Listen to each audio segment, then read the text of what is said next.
ಆ ನಮ್ಮ ಮದುವೆ ಹೆಣ್ಣು ನನ್ನ ತಂಗಿ ರಾಣಿ, ಇವಳದೇ ಮದುವೆ. ಆ ಇಲ್ಲಿ ಮೈಕಿಗೆ ಹೇಳು ನಮಸ್ತೆ. ನಮಸ್ಕಾರ. ಆ, ಏನಿಸ್ತಾ ಇದೆ? ಮದ್ವೆ ಮದ್ವೆ ಆಗ್ತಾ ಇದೆಯಾ? ಮದ್ವೆ ಆಲ್ಮೋಸ್ಟ್ ಮುಗಿತಾ ಬರ್ತಾ ಇದೆ. ಏನ್ ಅನ್ಸುತ್ತೆ? ಏನಿಲ್ಲ, ನಾರ್ಮಲ್. ಹೇಳಿ, ನಾನು ಅಣ್ಣ ಅಲ್ಲ, ಇವಾಗ ಆಂಕರು ನಾನು, ಬಾಸ್ ಟಿವಿ ಆಂಕರ್. ಹೇಳಿ. ಏನಿಲ್ಲ, ತುಂಬಾ ಖುಷಿ ಆಗ್ತಿದೆ. ನಮ್ಮ ಅಣ್ಣ ಶಿವಣ್ಣ ತುಂಬಾ ಕಷ್ಟಪಟ್ಟು ನನ್ನ ಮದ್ವೆ ಮಾಡಿಸ್ತಿದ್ದಾನೆ, ಊರೆಲ್ಲ ಸಾಲ ಮಾಡಿ. ತುಂಬಾ ಖುಷಿ ಇದೆ. ಅಷ್ಟೇ ಅಂದ್ರೆ ಮದುವೆ ದಿವಸ ಅಲ್ಲ, ಒಂಚೂರು ನಾಚಿಕೆ ಏನು ಹೋಗಿಲ್ಲ. ಇಲ್ಲಾಂದ್ರೆ ಇವಳು ಬಡ ಬಡ ಬಡ ಮಾತಾಡ್ತಾಳು. ಮದುವೆ ಹುಡುಗಿ ಇನ್ನೊಂದೆರಡು ವರ್ಡ್ ಹೇಳ್ಬೋದು. ಏನ್ ಹೇಳಿ, ಏನಾದ್ರೂ ಕೇಳು.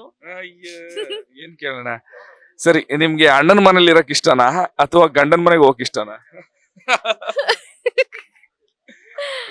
ಅಣ್ಣನ ಮನೇಲಿ ಇರಕ್ಕೆ ಇಷ್ಟ. ಅಯ್ಯಪ್ಪ, ಗೆಲ್ಸ್ಬಿಟ್ಲು ಅಣ್ಣನ ತಂಗಿ. Thank you.